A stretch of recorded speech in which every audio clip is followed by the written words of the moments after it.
Good afternoon, everyone. This is Christian with PerfectStockAlert.com, a 100% free service for smart investors and traders. All we ask in return, please refer a friend.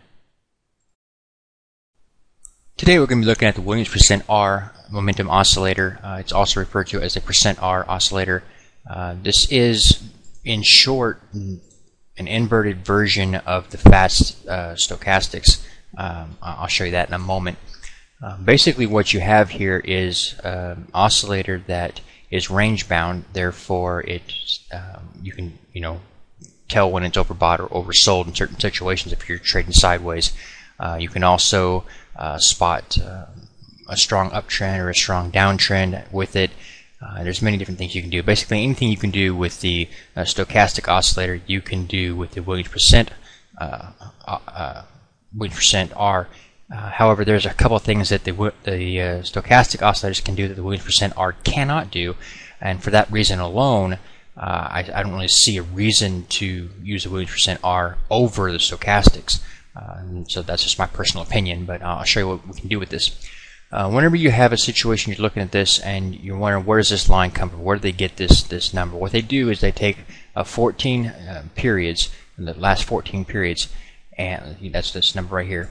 What they're doing is they're taking the close versus, or in relation to the highest point in that 14 period and the lowest point, and they're looking at that to get their calculation.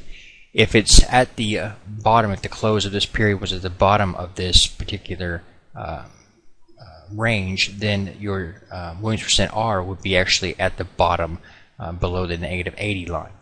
If it's at the top up here, then it would be actually up here above the -20 line. But because we're at about the center, it's actually just above the -50 line, or the center line right here. Okay, so that's where they're getting that line.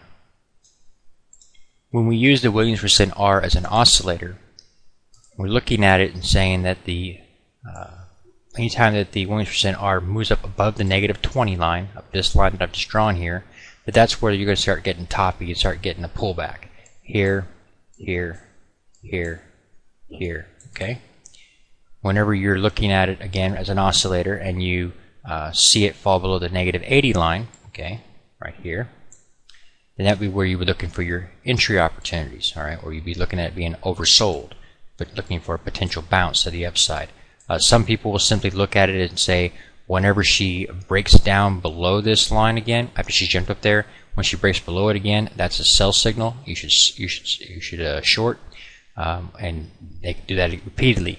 You'll get a lot of whipsaw in that, and I'll show you why in a moment. But in some cases it will work.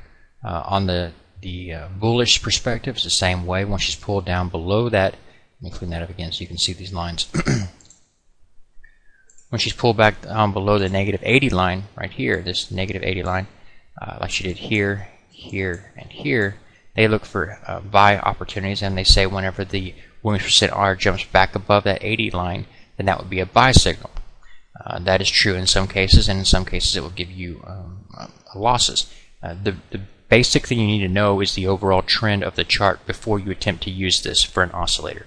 If you're trending up like you are here, then buying when you fall down below the -80 line and jump back across it like right here, being a buyer there, makes sense because you're in an uptrend. You would then ignore the overbought signals whenever you're in an uptrend. In a situation where you're in a downtrend, you would do the exact opposite. You would look to short opportunities with that jump up here above the -20 line, and then ignore the oversold conditions. Whenever you got a chart that's very strong to the downside, they can stay oversold for an extended period of time, so they're not necessarily a buy signal just because you get oversold by this indicator. The same applies to the stochastic oscillators. It really determines the trend, determines what you do with the indicator.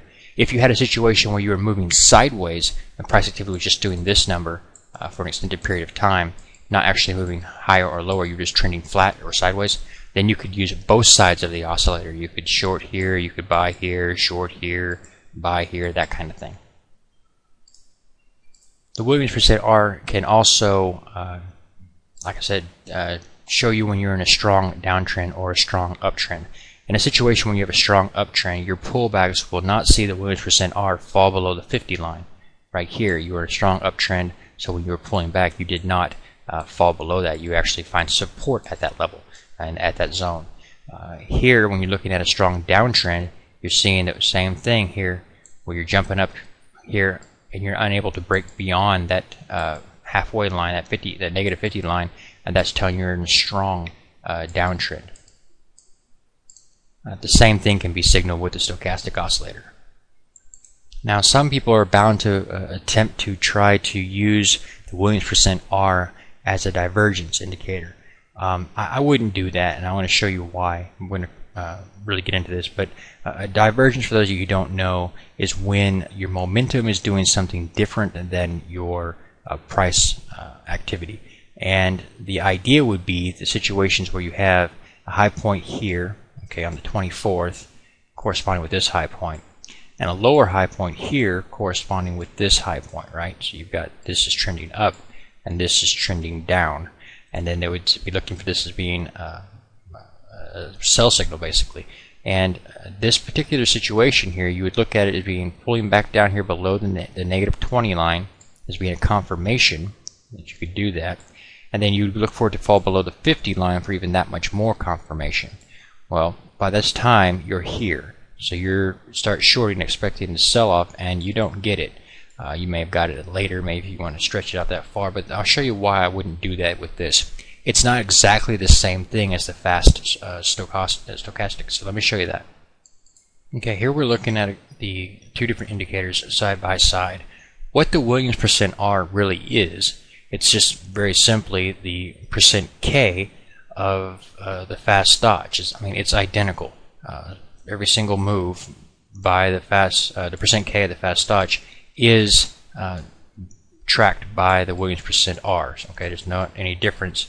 The only difference between this one and this one is that the fast stochastic has a signal line, this percent D line, this red line, and you'll notice the numbers are different. It's got a positive 80 here and a positive 20 here, and then Williams percent R is actually flipped with a negative 80 here and a negative 20 here. But other than that, the identical information is being posted there. However, George Lane, who is the creator of the fast stoch, he based his divergence on the percent D. So his entire theory is based on divergence of the percent D, which is the red line, and that's not being duplicated by the Williams percent R.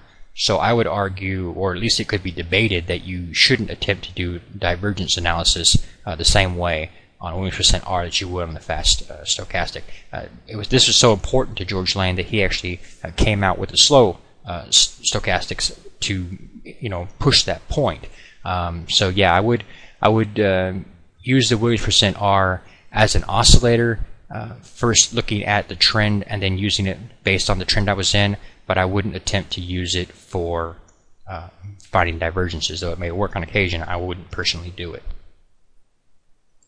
Another benefit you'll have while using the stochastic oscillators, whether the fast, the slow, or the full stochastics, you'll have the benefit of the signal line, which is this red line.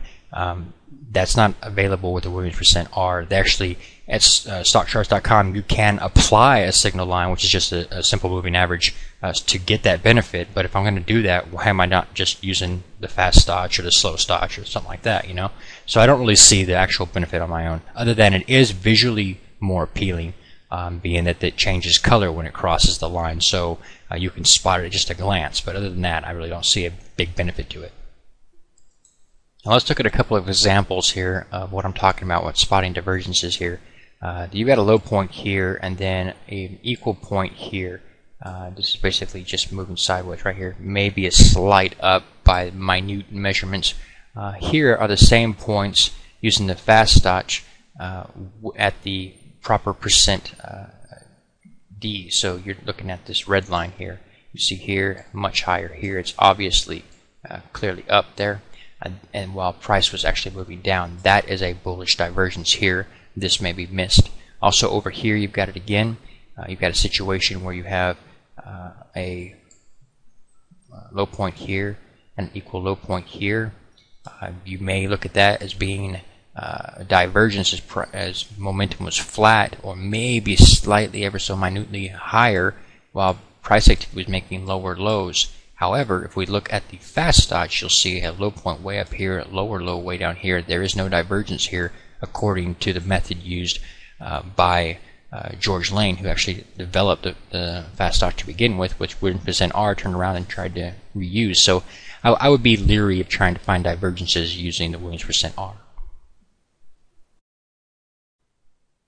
Please take a moment to review our disclaimer. The information provided herein is our opinion only. Under no circumstances do any statements here represent a recommendation to buy or sell securities or make any kind of an investment. You are responsible for your own due diligence. To summarize, we do not provide investment advice, nor do we make any claims or promises that any information here will lead to a profit, loss, or any other result. These videos are for educational purposes only.